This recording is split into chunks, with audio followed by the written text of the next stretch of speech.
Welcome to the Stony Brook Media Group's first news show of the semester. I'm Jay Garicchio. And I'm Anjali Sinha. We have a lot to cover today, starting with Nanjing salted duck. It's a dish that dates back centuries in China. The dish is making headlines in the West this week for potentially leading Linda's son to prison. The former aide to Governor Hochul was arrested on Tuesday and accused of acting as a covert spy for the Chinese government. According to prosecutors in Brooklyn, Sun blocked Taiwanese representatives from meeting with Hochul while arranging for high-ranking state officials to visit the People's Republic. In return, Sun's husband, Chris Hu, allegedly received millions of dollars from the Chinese government. These payments ultimately led to his arrest. Other kickbacks of this deal included having salted duck prepared by a Chinese official's personal chef to be delivered to Sun's parents. Both plaintiffs have pleaded not guilty for their charges, with bonds set for a combined $2 million. Former President Donald J. Trump is urging a Manhattan judge, Juan Merchan, to delay his criminal sentencing, originally scheduled for September 18th, until after the upcoming presidential election. In a publicized letter dated Thursday, Trump's attorneys argued that holding the sentencing just weeks before Election Day could unfairly affect voters' perception and disrupt Trump's effort to overturn his conviction. The conviction in question involves charges of falsifying records to cover up for a sex scandal. Lawyers Todd Blanche and Emil Bove emphasized that postponing the sentencing would help ensure the integrity of the legal process and minimize potential impact on the election. Let's now turn to Miriam Gerges for international news.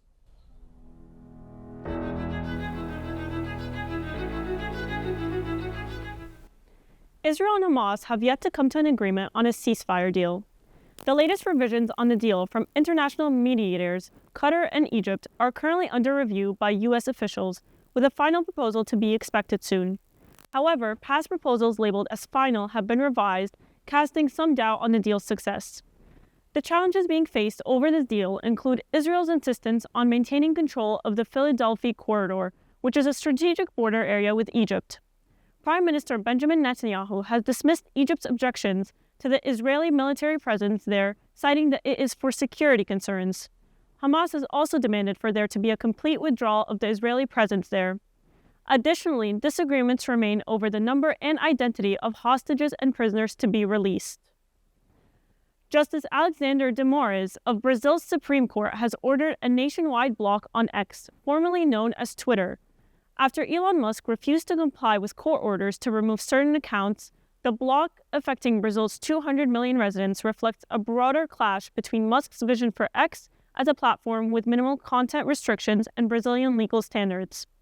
Justice Moraes has also directed SpaceX's Starlink service, freezing its finances to enforce a $3 million fine against X. Users who attempt to bypass the block using VPNs face substantial fines. Musk has criticized the move as an attack on free speech, while Moraes accuses Musk of obstructing efforts to curb disinformation and hate speech. Now, many Brazilians have turned to social media platform Blue Sky as an alternative. Schools in Northern Ireland are now being advised to minimize students' use of phones during the school. This new guidance from the Department of Education even suggests for students to limit phone usage during breaks and lunchtimes. Minister for Education Norma Foley said that computers are still encouraged to be used during the school day only if it is to enhance the learning experience. The Department of Education noted that while many schools across Northern Ireland have well-developed policies, this initiative is to build on that foundation by eventually implementing more stringent policies. The Irish Second-Level Students' Union said policies like these are not feasible, as it would mean schools are now responsible for the safekeeping of up to 1,000 phones each day. Foley said that ultimately it is up to each individual school to figure out how they will implement the new guidance. Now, to Sky Crabtree with the latest in the political news.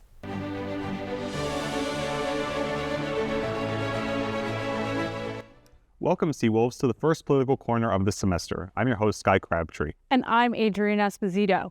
Multiple aides to New York City Mayor Eric Adams had their homes raided by the FBI this past week. The targets included Sheena Wright, the city's first deputy mayor, school chancellor David Banks, and deputy mayor for public safety Philip Banks. Agents also searched the home of NYPD Commissioner Edward Caban.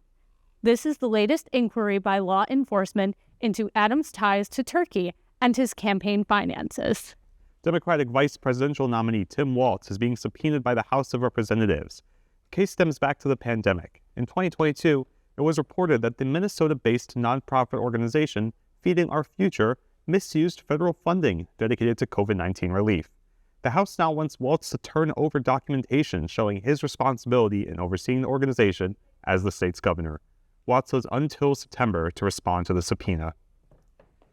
And Kamala Harris and Donald Trump are set to face off in their first debate on Tuesday.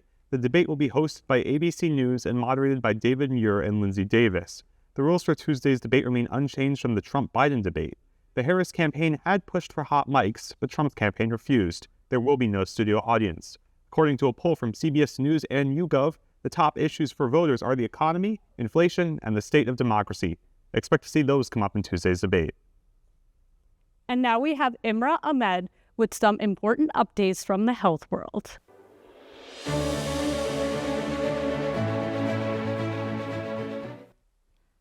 Last Saturday, NASA announced that it will leave its 2 astronauts in the International Space Station due to the risks present in Boeing's Starliner space capsule.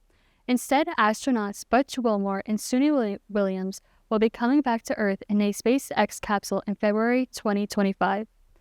This announcement comes in as a shock as Wilmore and Williams were only supposed to be in space for a week for a Boeing capsule test ride. Instead, they are now to be in space for 8 months.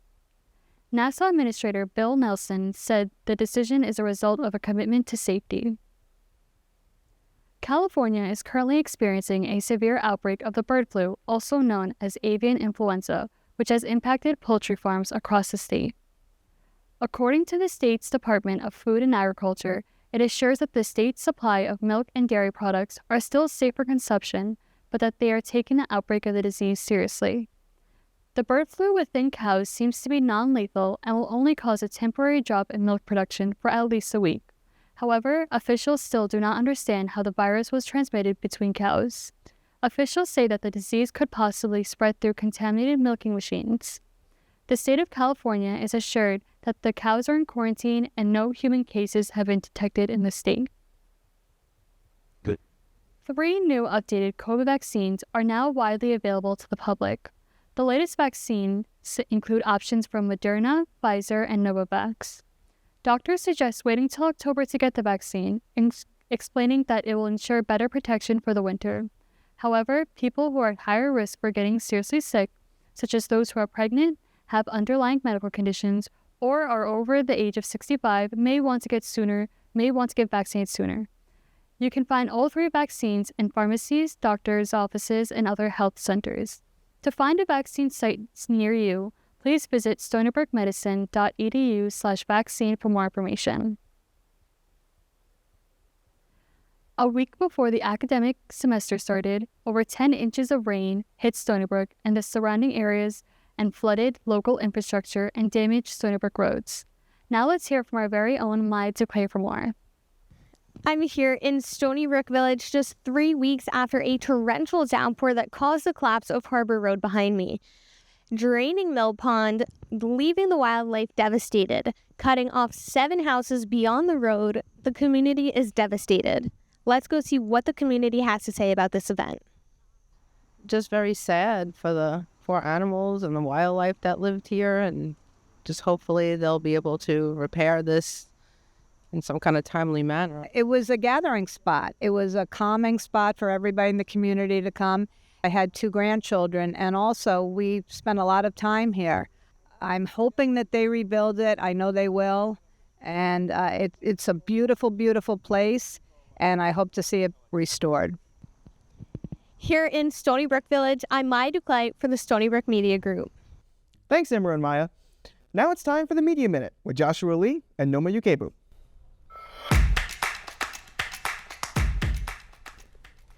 Welcome to this week's edition of Media Minute. I'm Joshua Lee. And I'm Noma Yukebu. Let's get into what we have for you today. On Wednesday, September 11th, MTV's Video Music Awards will be held at the UBS Arena at 8 p.m. Eastern Standard Time in Elmont, New York.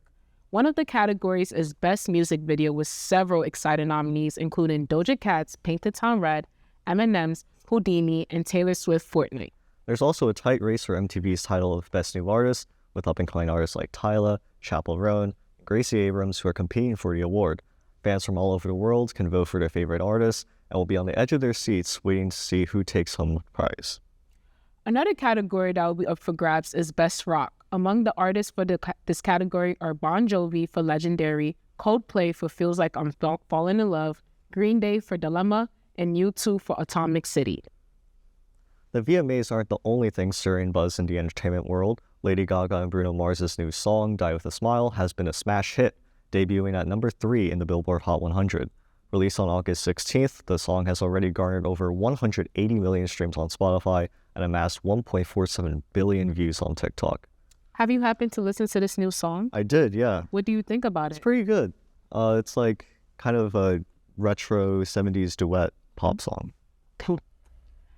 I know, I can't wait for the Video Music Awards too. Now let's hand it over to Thomas Parado for recent sport news.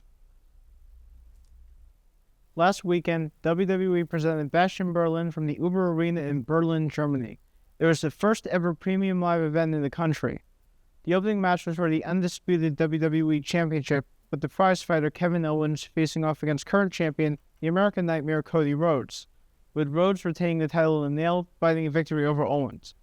In the main event, the ring general Gunther defended his World Heavyweight Championship against one of the greatest of all time, Randy Orton. It was his first title defense since becoming champion. Orton was seeking to win his 15th championship in WWE, which would have given him the second most titles all time, one behind John Cena and Ric Flair. Gunther came out victorious by way of a submission after he put Orton in a sleeper hold, forcing him to tap out. In Saturday news, the sports world is still in mourning following the deaths of hockey players Johnny and Matthew Gaudreau, who were killed by a drunk driver just 1 week ago. Since then, several sports teams, including their alma mater, Boston College, have expressed their condolences, and candlelight vigils have taken place in Calgary and Columbus, which are two cities Johnny played in during his NHL career. Thank you, Tom.